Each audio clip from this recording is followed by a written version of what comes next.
சாகாத வரம். வையாபுரிப்பட்டினம் என்ற நகரம் கடற்கரை ஓரத்தில் அமைந்திருந்தது. முத்து வியாபாரி மாணிக்கத்திற்கு முத்து, ரத்தினம், வைரம் என்ற 3 மகன்கள் இருந்தார்கள்.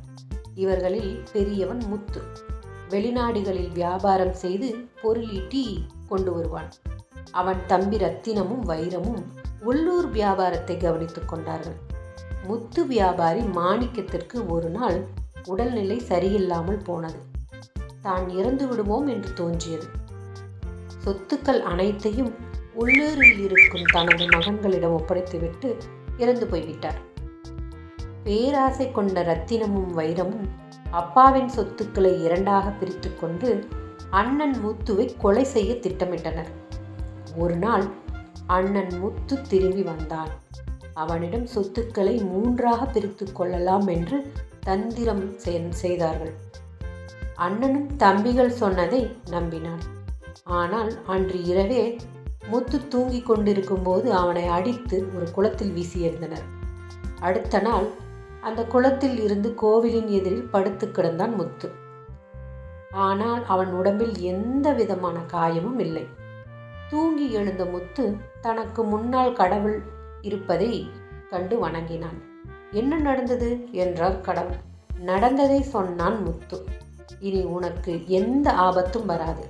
400 ஆண்டுகள் வரை நீ வாழ்வாயாக என்று வரமளித்து விட்டு கடவுள் மறைந்து போனார். முத்து வீட்டுக்கு திரும்பி வந்தான். ரத்தினமும் வைரமும் அதிர்ச்சி அடைஞ்சாங்க. காலையில் உங்களை காணாமல் துடிச்சு போயிட்டோம்.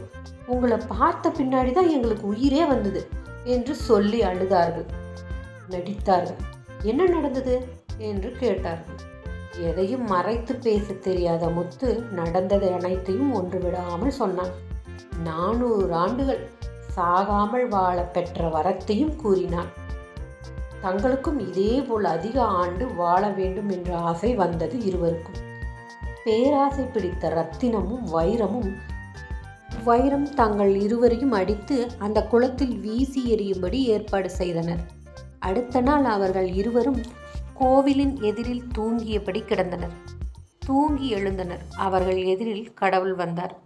உங்களுக்கு என்ன நடந்தது என்றார் கடவுள். தங்களை விரோதிகள் அடித்து போட்டதாக பொய் கூறினார்கள். கடவுளே, நான் 1000 ஆண்டுகள் சாகாமல் வாழ வேண்டும் என்றான் ரத்தினம். நான் 2000 ஆண்டுகள் சாகாமல் வாழ வேண்டும் என்றான் வைரம். ரத்தினம் 3000 ஆண்டு என்று சொல்ல, வைரம் 4000 ஆண்டு என்று சொன்னான். இப்படி ஆண்டுகளை ஏற்றிக்கொண்டே போனார்கள். கடவுளுக்கு சிரிப்பு தாங்கவே இல்லை. நான் சொல்வது போல் செய்தால் உங்கள் திறமைக்கு தகுந்தவாறு 10,000 ஆண்டுகள் கூட சாகாமல் வாழலாம் என்றார் கடவுள். சொல்லுங்க என்றனர் இருவரும் அவசரமாக. கோவிலில் எதிரில் இருக்கும் இந்த குளத்தில் நீங்கள் மூழ்கி இருக்கும் ஒவ்வொரு மணித்துளிக்கும் 100 ஆண்டுகள் சாகாமல் வாழும் வரம் கிடைக்கும் என்று கடவுள் சொல்லி முடிப்பதற்குள் இருவரும் குளத்தில் தொப்பென்று குதித்தனர். இருவரும் நீருக்குள் மூழ்கினர். ரத்தினத்தை விட 100 ஆண்டாவது அதிகம் பெற வேண்டும் என்று வைரம் நினைத்தான். வைரத்தை விட 100 ஆண்டுகள் அதிகம் பெற வேண்டும் என்று நினைத்தான் ரத்தினம். யார் அதிக ஆண்டு சாகாமல் இருக்கும் வரத்தை பெறப் போகிறார்கள் என்று பார்த்தபடி கடவுள் நின்று கொண்டிருந்தார். சிறிது நேரத்தில் வைரமும் ரத்தினமும் பிணமாக குளத்தில் மிதந்தனர். பேராசை பெருநஷ்டம்.